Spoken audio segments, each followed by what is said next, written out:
የመውለጃ ቀንሽ እንዴት እንደምትቆጥሪ ታውቂያለሽ?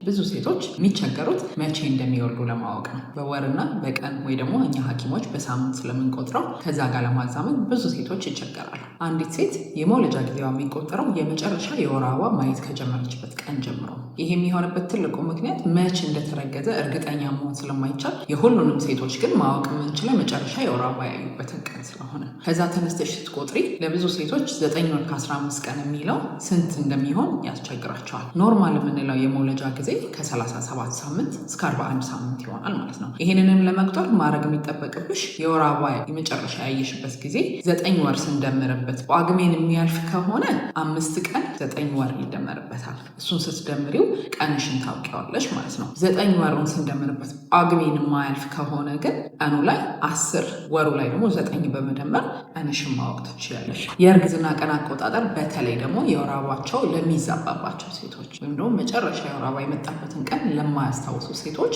ሁልጊዜ የምንጠቀመው የመጀመሪያ ጊዜ ያለውን የ3 ወር አልትራሳውንድ ይሆናል። የመጀመሪያው የ3 ወር አልትራሳውንድ ቀን ለማወቅ እንጠቀምበታለን። ከእናትየው ቀን ጋር ያለው ልዩነት ከ1 ሳምንት በላይ ስለማይሆን አስተማማኝ በሚል እንወስደዋል። ከዛ ውጭ ያሉት አልትራሳውንዶች ከ4 ወር በኋላ የሚሰሩት አልትራሳውንዶች ግን ለቀን ሳይሆን ለጽንስ አስተዳደግ የተለየ ችግር ካለበት ለመለየት እንዲሁም አስተማማኝ የሆነ የጽንስ ጤና ሁኔታ ላይ መኖሩን ለማረጋገጥ ነው የምንሰራው። ብዙ ሴቶች ከ7 ወር በኋላ በተለይ በተሰራ አልትራሳውንድ ቀኔ እዛ ላይ የሚለው እንደዚህ ነው የሚለውን ጥያቄ ያመጣሉ። ከ7 ወር በኋላ የሚሰራ አልትራሳውንድ በፍጹም ቀኑን አንጠቀምበት። የምንጠቀምበት የጽንሱ የእድገቱን ሁኔታና የጤና ማነቱን ለማስተዋል ብቻ ነው። ከዚህ ጋር ሌሎች ጥያቄዎች ካሉ ኮመንት ሴክሽን ላይ አስቀምጡልን። ፔጃችን ሼር አድርጉ፣ ላይክ አድርጉ።